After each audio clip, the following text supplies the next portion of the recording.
నమస్తే, వీటీవీ ప్రైమ్కి స్వాగతం. వైఎస్ఆర్సీపీ పార్టీ ఆవిర్భావ దినోత్సవం ఆ పార్టీ కార్యాలయంలో ఆ పార్టీ అధినేత జగన్మోహన్ రెడ్డి జెండా ఎగరవేస్తూ కొన్ని ఆసక్తికరమైనటువంటి తన ప్రసంగంలో కామెంట్స్ కూడా చేశాడు. అయితే అసలు ఈ 16 ఏళ్ల పార్టీ ప్రస్థానంలో వెలుగు నీడలు అనేటువంటివి చాలా స్పష్టంగా ఉన్నాయి. ఈ వెలుగు నీడల ప్రయాణంలో ఒక వైఎస్ఆర్సీపీ అనేటువంటి పార్టీ కొన్ని అనూహ్యమైనటువంటి పరిస్థితుల్లో ఆ పార్టీ ఏర్పాటు అవడం, ఆ రోజున తను చెప్పినట్టుగా ఒక్క వ్యక్తిగానే ఏక వ్యక్తి సేనగానే తన ప్రయాణం సాగించడం, ఆ తర్వాత రాజశేఖర రెడ్డి గారికి అభిమానులైనటువంటి వాళ్ళు, సీనియర్లు, పెద్దిరెడ్డి రామచంద్రారెడ్డి గారు లాంటి వాళ్ళు అనేక మంది ఆయన వెనక నడవటం అనేటువంటిది అది ప్రారంభం. ఆ తర్వాత ఈ ప్రస్థానం అనేక ఒడిదుడుకుల మధ్య సాగింది. ముఖ్యంగా తన మీద పెట్టినటువంటి కాంగ్రెస్ పార్టీ తన మాట వినలేదనేటువంటి దీంతో తన మీద పెట్టినటువంటి కేసులలో ఆయన జైలుకి వెళ్ళడం, జైలుకి వెళ్ళినా సరే ఎక్కడా కూడా వెనకాడకుండా, రాజీ పడకుండా, వాళ్ళు రాజీ కోసం ఇన్ని ప్రయత్నాలు చేసినా కూడా తగ్గేదే లేదు అనేటువంటి ధోరణిలోనే తన యొక్క దీన్ని ముందుకి సాగినటువంటి పరిస్థితి. సో వైఎస్ఆర్సీపీ పార్టీ ఒక కొత్త రాజకీయ శక్తి అనేదైతే చెప్పాలి. ఆంధ్రప్రదేశ్ రాజకీయాల్లో గత 16 సంవత్సరాల్లో అత్యంత ప్రభావశీలమైనటువంటి పార్టీ. తన ప్రభావాన్ని చాలా విస్పష్టంగా వివిధ అంశాల్లో, అంటే whether it is dark are white, ఏదైనా కూడా ఒక బలమైనటువంటి ముద్ర వేసినటువంటి పార్టీ వైఎస్ఆర్సీపీ పార్టీ అని చెప్పాలి. సో 2011లో వైఎస్ జగన్మోహన్ రెడ్డి స్థాపించినటువంటి ఈ పార్టీ అతి స్వల్ప వ్యవధిలోనే అనూహ్యంగా విశేషమైనటువంటి ఆదరణ సంపాదించింది. మాజీ ముఖ్యమంత్రి వైఎస్ రాజశేఖర రెడ్డి గారి మరణానంతరం ఏర్పడినటువంటి పరిస్థితులు, ఆ పరిస్థితుల మీద కాంగ్రెస్ పార్టీ తీసుకున్నటువంటి అంటే రాష్ట్రంలో ఉన్నటువంటి ఒపీనియన్ కానీ, పబ్లిక్ ఒపీనియన్ కి కానీ సంబంధం లేకుండా తీసుకున్నటువంటి యూనిలాటరీ డెసిషన్స్, ఇవన్నీ కూడా చాలా కీలకంగా అక్కడ పనిచేశాయి. సో ఆ టైంలో వైఎస్ఆర్ మీద ఉన్నటువంటి ప్రజలకు ఉన్నటువంటి అనుభూతులు, సంక్షేమ పాలన మీద ఉన్నటువంటి నమ్మకం, ఇవన్నీ కూడా ఈ రాజకీయ శక్తికి ఒక ప్రేరకంగా పనిచేశాయని చెప్పాలి. ఉత్ప్రేరకంగా కూడా పనిచేశాయని చెప్పాలి. ఆ శక్తే అప్పుడు వైఎస్ఆర్సీపీ పార్టీగా ఒక చరిత్రాత్మకమైనటువంటి విజయానికి ఇది దారి తీసింది. 2014 ఎన్నికల్లో అధికారంలోకి రాకపోయినప్పటికీ కూడా ఒక ప్రధాన ప్రతిపక్షంగా నిలబడటమే కాకుండా ఓటింగ్ శాతం పరంగా తన బలాన్ని కూడా ఏంటి అనేది చూపించింది. ఇక 2019కి వచ్చేసరికి ఒక ప్రభంజనం. ఆ ఎన్నికల్లో 151 సీట్లు అసెంబ్లీకి, 22 లోక్సభ సీట్లు గెలుచుకుని ఆంధ్రప్రదేశ్ చరిత్రలోనే ఒక అరుదైనటువంటి విజయం సాధించింది ఆ రోజుకి. ఈ విజయం కేవలం ఎన్నికల ఫలితం మాత్రమే కాదు, ఇది ఖచ్చితంగా ప్రజా విశ్వాసానికి ఒక ప్రతీకగా నిలిచింది. సో ఆదరిమిల సంక్షేమ పాలన అనేటువంటి దానిని ఆయన ప్రధానమైనటువంటి ఎజెండాగా తీసుకున్నాడు. నవరత్నాల ప్రభావం ఏంటంటే 2019లో అధికారంలోకి వచ్చిన తర్వాత వైఎస్ఆర్సీపీ నవరత్నాలు అనేటువంటి ఒక సంక్షేమ పథకాల సమాహారాన్ని అమలు చేయడమే ప్రధాన లక్ష్యంగా పెట్టుకుంది. అంటే దాని యొక్క కాన్సెప్ట్ ఏంటి అంటే, చిరకాలంగా దశాబ్దాలుగా పేదలు పేదలుగానే ఉంటున్నారు, మధ్యతరగతి వర్గాలకు అసలు ఆర్థిక భద్రత అనేటువంటిది లేదు. సో వీళ్ళిద్దరే తన ప్రయారిటీ అని చెప్పని అనుకున్నాడు మిగతా వాటికంటే కూడా. అందుకనే ఈ అమ్మ ఒడి, రైతు భరోసా, వైఎస్ఆర్ చేయూత, వైఎస్ఆర్ ఆసరా, పెన్షన్ కానుక, ఇలా అనేకమైనటువంటి పథకాలన్నిటిని కూడా ప్రవేశపెట్టడమే కాకుండా సర్వసాధారణంగా ఈ రాజకీయాల్లో అవినీతి అనేటువంటిది చోటు చేసుకున్న తర్వాత అటు రెవెన్యూ శాఖ నుంచి ఉద్యోగ వర్గాల్లో కావచ్చు, ఇటు రాజకీయ నాయకుల్లో జడ్పీటీసీ దగ్గర నుంచి, ఎమ్మెల్యే దగ్గర నుంచి మంత్రుల వరకు కూడా ఒక అవినీతి అనేటువంటిది చోటు చేసుకున్నటువంటి నేపథ్యంలో ఏ పని చేయాలన్న మధ్యలో పైరవీకారుల యొక్క ఇది చాలా హెడేక్ గా తయారైనటువంటి పరిస్థితి. సో అంటే అందవలసినటువంటి బెనిఫిట్ అందాల్సినటువంటి వాడికి మొత్తంగా చేరకుండా మధ్యలో ఈ చిలకొట్టులు అనేటువంటిది ఎక్కువైపోయినాయి. సో ఈ పైరవీకారుల యొక్క వ్యవహార శైలికి ముక్కుతాడు వేసి పారదర్శకంగా, అవినీతికి చోటు లేకుండా డైరెక్ట్ బెనిఫిట్ ట్రాన్స్ఫర్ అయినటువంటి ఒక విప్లవాత్మకమైనటువంటి ఆలోచనకి వైఎస్ఆర్సీపీ అధినేత జగన్మోహన్ రెడ్డి తీసుకున్నాడు. సో డైరెక్ట్ బెనిఫిట్ ట్రాన్స్ఫర్ అనేటువంటి ఈ డీబీటీ విధానం ప్రభుత్వ సంక్షేమ పథకాలకు సంబంధించి నేరుగా లబ్ధిదారుల బ్యాంకు ఖాతాల్లో జమ చేసేవాళ్ళు. దీన్ని దేశంలో ఉన్నటువంటి చాలా రాష్ట్రాలు కూడా చాలా ఆసక్తిగా గమనించి మధ్యవర్తుల అవినీతి ఇది తగ్గడానికి చాలా అద్భుతమైనటువంటిది, పారదర్శకత ఉంది అనేది ఒక పెద్ద చర్చకు కూడా దారితీసింది. కొన్ని రాష్ట్రాలు దీని మీద స్టడీ చేశాయి కూడా. ఇక మరొక పాయింట్ ఏంటంటే గ్రామ వార్డు సచివాలయ వ్యవస్థ. గాంధీజీ కలలు అన్నటువంటి దీని నుంచి ఇన్స్పిరేషన్ గా తీసుకున్నట్టు, అంటే పాలన ప్రజల దగ్గరికే వెళ్ళాలి. అందుకని గ్రామ వార్డు సచివాలయ వ్యవస్థను ప్రవేశపెట్టి ప్రతి గ్రామంలో కూడా ప్రభుత్వ సేవలు అందుబాటులోకి రావాలంటే ఆ వ్యవస్థ ద్వారానే సాగించారు. ఇక మరొకటి ఏంటి అన్నట్టయితే వాలంటరీ వ్యవస్థ.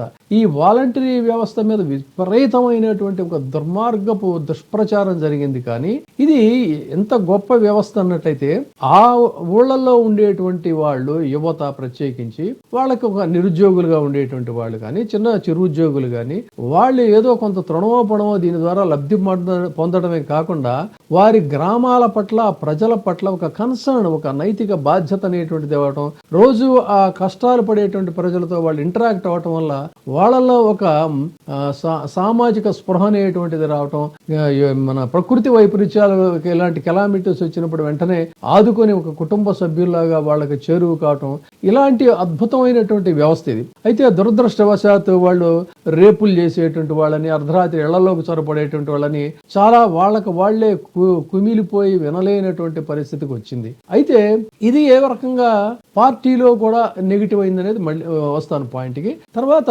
సచివాలయ ఉద్యోగులు. ఈ సచివాలయ ఉద్యోగులు సేవల డెలివరీ అనేటువంటిది కూడా కొత్త పరిపాలన నమూనాన్ని రూపొందించిందని చెప్పాలి. అంటే సామాజిక న్యాయం, రాజకీయ సాధికారత అనేటువంటిది వైఎస్ఆర్సీపీ పాలనలో సామాజిక న్యాయానికి సంబంధించి ఒక పెద్ద పీట వేసినటువంటి పార్టీగా కూడా వైసీపీని పెట్టుకోవాలంటే నామినేటెడ్ పదవుల్లో కూడా ఎస్సీ, ఎస్టీ, బీసీ మైనారిటీలకి 50% కంటే కూడా ఎక్కువ ప్రాధాన్యత ఇచ్చారు. చిరకాలంగా దేశంలో వాళ్ళు చేస్తున్నటువంటి డిమాండ్ ఇది. దానికి ఒక స్వరూపాన్ని చూపించినటువంటి నాయకుడు జగన్మోహన్ రెడ్డి అని చెప్పాలి. సమాజంలో వెనకబడిన వర్గాలకి రాజకీయ సాధికారత కల్పించడానికి ఇది అద్భుతంగా పనిచేసింది. మరొక విప్లవాత్మకమైనటువంటి చర్య ఈ రోజుకి కూడా అనేక వర్గాలు ఏది ఏమైనా అని చెప్పంటూ మాట్లాడుతున్నది ఏంటంటే విద్యారంగంలో విప్లవం. విద్యారంగంలో ప్రభుత్వం ప్రతి కార్యక్రమం, నాడు నేడు కార్యక్రమం ద్వారా ప్రభుత్వ పాఠశాలలను ఆధునీకరించి, అసలు ప్రభుత్వ పాఠశాలలను ఆశ్చర్యపోయేటువంటి రీతిలో కొత్త ఫర్నిచరు, స్మార్ట్ క్లాస్ రూమ్స్, శుభ్రమైనటువంటి టాయిలెట్స్, ఇలాంటివన్నీ కూడా అసలు దాని రూపురేఖలు పూర్తిగా మార్చివేసినటువంటి పరిస్థితిలో అనేక మంది పేద విద్యార్థులు ఆ రోజున సగర్వంగా ఆ పాఠశాలలో చదువుకోవడానికి ఒక వేదిక అనేటువంటి దాన్ని, ఒక వెసులుబాటు అనేటువంటి దాన్ని ఆయన క్రియేట్ చేశారు. ఇక వైద్య రంగానికి వచ్చినట్టయితే వైద్య రంగంలో సంస్కరణలు అయితే వైఎస్ఆర్ గారు ప్రారంభించిన దాన్ని ఈయన మరింత విస్తృతం చేశాడని చెప్పాలి. అంటే వైద్య రంగంలో ప్రధానంగా ఫ్యామిలీ డాక్టర్ కాన్సెప్ట్ కావచ్చు, ఆరోగ్యశ్రీని మరింత విస్తరించడం కావచ్చు, ఆసుపత్రుల్ని అభివృద్ధి చేయడం కావచ్చు, గ్రామీణ ప్రాంతాల్లో వైద్య సేవలు అందుబాటులోకి తీసుకురావడం కానీ, ఆ విధంగా ఇంకా నూతన ప్రభుత్వ హాస్పిటల్స్ ని ఏర్పాటు చేయాలనేటువంటి దానికి ఒక సంకల్పానికి శ్రీకారం చుట్టడం కానీ, కోవిడ్ లాంటి సంక్లిష్ట పరిస్థితులు వచ్చినప్పుడు శభాష్ అని చెప్పని మెచ్చుకున్నటువంటి రాష్ట్రాలు ఆంధ్రప్రదేశ్ చాలా ఉన్నాయి, ప్రజలు కూడా ఉన్నారు. ఆ రోజున టోటల్ గా దాని మీదే కాన్సన్ట్రేట్ చేసి ప్రాణ నష్టం ఎక్కువ జరగకుండా సకాలంలో వైద్య సేవలు అందించడానికి 2 సంవత్సరాలు అవిశ్రాంతంగా పనిచేసినటువంటి ముఖ్యమంత్రిగా కూడా జగన్మోహన్ రెడ్డి ప్రశంసలు అందుకున్నటువంటి పరిస్థితి. ఇక నెగటివ్ షేడ్స్. మరి ఇన్ని రకాల మంచి పనులు చేస్తే ఎందుకు అధికారాన్ని కోల్పోయాడు? అధికారాన్ని కోల్పోవడమే కాకుండా అతి దారుణమైనటువంటి పరాభవాన్ని, ఒక పైకి ఎగసినటువంటి కెరటం అంతే వేగంగా కింద పడిపోయినటువంటి రీతిలో ఈ పార్టీ ఘోర ఓటమిని చవి చూసినటువంటి పరిస్థితులు కూడా ఉన్నాయి. దీనికి ప్రధాన కారణం ఏంటంటే ఆర్థిక పరిస్థితి మీద ప్రధానమైనటువంటి విమర్శలు. సంక్షేమ పథకాల కోసం ప్రభుత్వం భారీగా అప్పులు తీసుకుంటుందని చెప్పని చేసేటువంటి విమర్శలను విపరీతంగా ఈ రోజున చేస్తున్నారు. కానీ ఇంత స్థాయిలో కూడా ఆ రోజు చేయకపోయినా కూడా దాన్ని భారీ స్థాయిలో గ్లోరిఫై చేసి ఒక బలమైనటువంటి వ్యతిరేక మీడియా పదే పదే పదే పదే నిత్యం అదే రకమైనటువంటి వార్తలను ప్రచురించడం, తర్వాత ప్రచురణ చేయడం, ప్రసారం చేయడం, విపక్షమైనటువంటి తెలుగుదేశం పార్టీ కూడా గొంతెత్తి దీన్ని హైలైట్ చేయడంతో ఏమైందంటే ఒక అబవ్ మిడిల్ క్లాస్, అంటే ఎగువ మధ్య తరగతి ఇంకా ఆ పై స్థాయి ఉన్నటువంటి వర్గాలన్నీ కూడా ఏంటంటే డబ్బులు పంచుతున్నాడు, అభివృద్ధి కుంటుపడిపోయింది, రాష్ట్రంలో అప్పులు పెరిగిపోయాయి, నిధులు తగ్గిపోయాయి, పెట్టుబడులు మందగించాయి అనేటువంటి ఒక కాన్సెప్ట్ ని రూట్ మొత్తం మూలలలోకి కూడా చాలా బలంగా ఈ విపక్షాలను ఈ మీడియా తీసుకెళ్లగలిగింది. అందులో వాళ్ళు కృతకృత్యులయ్యారు. ప్రతి అబద్ధాన్ని కూడా ఖచ్చితంగా నిజం అని చెప్పని అందంగా అద్దంలో చూపించగలిగినటువంటి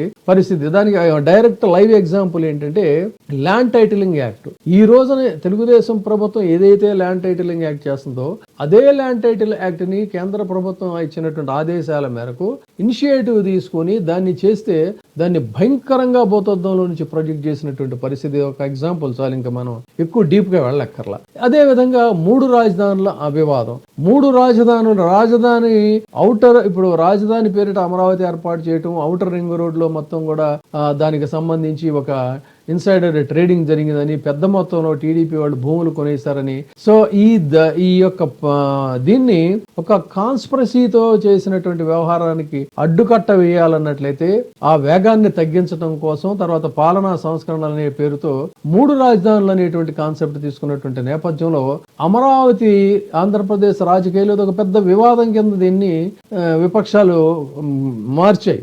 మేధావి వర్గాలు చెప్పబడేటువంటి వాళ్ళందరూ కూడా వచ్చి గద్దల్లాగా పదే పొడుచుకు తిన్నటువంటి పరిస్థితి. ఇప్పుడు మరి వాళ్ళందరూ ఎక్కడ ఉన్నారో కనపడించరు, కానీ మనకి ఆ విధంగా విశాఖపట్నం కార్యనిర్వాహక రాజధాని అని చెప్పని, అమరావతి శాసన రాజధాని అని చెప్పని, కర్నూలు న్యాయ రాజధాని, ఇది మహాపరాధం, భయంకరమైనటువంటి తప్పు అనేటువంటిది ఫోకస్ చేయడంతో దాని మీద ఏమైందంటే అమరావతి రైతులు ఉద్యమించారు. ఆ ఉద్యమించడానికి కూడా అనేకమైనటువంటి దీన్ని ప్రోధి చేసిన పరిస్థితి కూడా టీడీపీ ఉంది. మొత్తం మీద వాళ్ళైతే చాలా సక్సెస్ఫుల్ గా తమ యొక్క ఉద్యమాన్ని మాక్సిమం జనంలోకి తీసుకెళ్లడంతో అదొక పెద్ద ఇష్యూ అయింది. తర్వాత పరిశ్రమలు ఉద్యోగాల రూపకల్పన. ఈ పరిశ్రమలు ఉద్యోగాల రూపకల్పన, రాష్ట్రంలో కంపెనీలు బయటికి వెళ్ళిపోతున్నాయని చెప్పని, నిరుద్యోగం పెరిగిందని, ఇలాంటి దీన్ని యువతలో ఒక భయంకరమైనటువంటి ఒక అసంతృప్తిని కూడా వీళ్ళు తీసుకెళ్లగలిగారు. ఇది ఇలా ఉంటే అసలు తనకు సంబంధం లేనటువంటి కేసు హూ కిల్డ్ బాబాయ్ అని నినదిస్తూ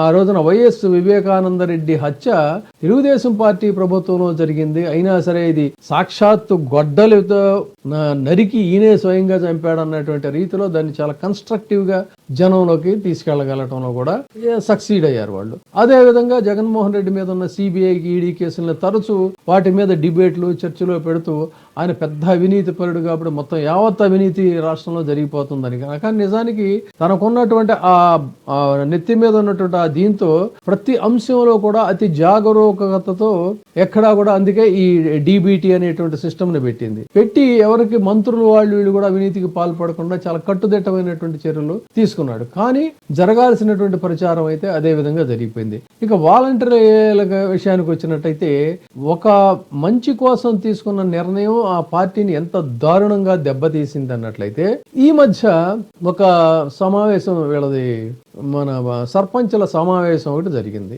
ఆ సర్పంచుల సమావేశంలో చాలా మంది మెజారిటీ ఆ రోజున ఉన్న వైసీపీకి అనుకూలంగా ఉన్న సర్పంచులు కాబట్టి వాళ్ళందరూ కూడా వెల్లడించినటువంటి ఒపీనియన్ ఏంటన్నట్టయితే, వాలంటరీ వ్యవస్థ పెట్టడం వరకు బాగానే ఉందండి, కానీ ఒక్కసారి కూడా మా సార్ని మేము చూడలేకపోయాము, మా సంతకాలతో చెక్కులు రిలీజ్ చేసుకుంటే బాగుండేది, లేదు కనీసం ఎమ్మెల్యేలు అందులో ఇన్వాల్వ్ చేసి ఎమ్మెల్యేలు ప్రమేయం కూడా ఆ డిస్ట్రిబ్యూషన్ లో కానీ దేంట్లో ఏదో ఒక విధంగా వాళ్ళని చేసిన ఉంటే బాగుండేది, అది లేకపోవటం వల్ల మమ్మల్ని కానీ ఎమ్మెల్యేలు కానీ మంత్రులను కానీ అసలు జనం లెక్క చేయాల్సిన ఇది లేకుండా పోయింది, మీతో పని లేదన్నట్టు ఇదే పార్టీ కొంప ముంచింది, మాకు కూడా ఇబ్బంది తెచ్చిందని వాళ్ళు చెప్పినటువంటి మాట అక్షరాల సత్యం అని చెప్పుకోవాలి. సో ఆ విధంగా అటు వాలంటరీ వ్యవస్థ మీద దుష్ప్రచారంతో అది భ్రష్టు పట్టిపోయింది.